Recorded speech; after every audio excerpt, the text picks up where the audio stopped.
அனைவருக்கும் ஜென்சி கிட்ஸின் இனிய வணக்கங்கள். இது ஒரு குட்டி ஸ்டோரி. சொல்ல போறது உங்கள் ராஜஸ்ரீ. திருநெல்வேலிக்கு அருகிலுள்ள ஒரு சிறிய கிராமத்தில் காவ்யா என்ற 10 வயது சிறுமி இருந்தாள். அவளுக்கு பள்ளி என்றால் உயிர். ஒரு நாள் நான் நல்ல ஆசிரியையாகணும், அம்மாவுக்கு பெரிய வீடு கட்டி கொடுக்கணும், இதுதான் அவளுடைய கனவு. ஆனால் அவளுடைய வாழ்க்கையில் ஒரு சோகமான பக்கம் இருந்தது. அவளுடைய அப்பா ஒவ்வொரு மாலையும் குடித்து கொண்டுதான் வீட்டுக்கு வருவார். அவர் சம்பாதித்த பணம் வீட்டுக்கு இல்லை, டாஸ்மாக் கடைக்குத்தான் போகும். காவ்யாவுக்கு பள்ளி கட்டணம் செலுத்தப்படவில்லை, புதிய புத்தகங்கள் வாங்கப்படவில்லை, மின்சாரம் கூட இல்லாததால் காவ்யா தெருவிளக்கின் கீழ் அமர்ந்து பாடம் படித்தாள்.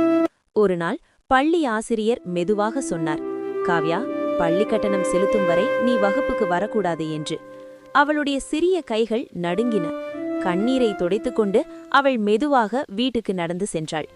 அந்த இரவு அவளுடைய அப்பா வழக்கம் போல குடித்து வந்தார். ஆனால் ஒரு விஷயம் கவனித்தார். காவ்யா படிக்கவில்லை. பழைய நோட்டு புத்தகத்தின் கிழிந்த பக்கங்களை தைத்து கொண்டிருந்தாள். ஏன் பள்ளிக்கு போகவில்லையா என்று கோபமாக கேட்டார். அந்த நாள் முதல் முறையாக காவ்யா தைரியமாக பேசினாள். அப்பா, என்னை பள்ளியிலிருந்து வெளியே அனுப்பிட்டாங்க. நான் படிக்கணும் அப்பா, நான் பெரிய ஆளா வரணும். ஆனா மது என் எதிர்காலத்தையே எடுத்துட்டு போகுது. அந்த வார்த்தைகள் அவரை உள்ளுக்குள் குலுக்கியது. அவர் சுற்றி பார்த்தார். காலியான மது பாட்டில்கள், அடகு வைக்கப்பட்ட பாத்திரங்கள், அம்மாவின் கண்ணீர் மற்றும் மகளின் உடைந்த கனவு. அடுத்த நாள் பல வருடங்களுக்கு பிறகு அவர் மதுக்கடைக்கு போகவில்லை. அவர் நேராக பள்ளிக்கு சென்றார். ஆசிரியரிடம் கைகளை கூப்பி, என் மகளுக்கு இன்னொரு வாய்ப்பு கொடுங்க, நான் மாறுவேன் என்றார். அது எளிதான பயணம் இல்லை. அவருக்கு கஷ்டமும் இருந்தது. மது பழக்கத்தை கைவிடும் முயற்சியில் அவருக்கு வேதனையும் இருந்தது. ஆனால் ஒவ்வொரு முறையும் மனம் தளரும்போது வகுப்பறை வெளியே நின்ற காவ்யாவை நினைத்து பார்த்தார். சில மாதங்கள் கழிந்தது. பள்ளி மேடையில் முதல் பரிசு வாங்கி கொண்டிருந்தாள் காவ்யா. முன்வரிசையில் அமர்ந்திருந்தார் அவளுடைய அப்பா.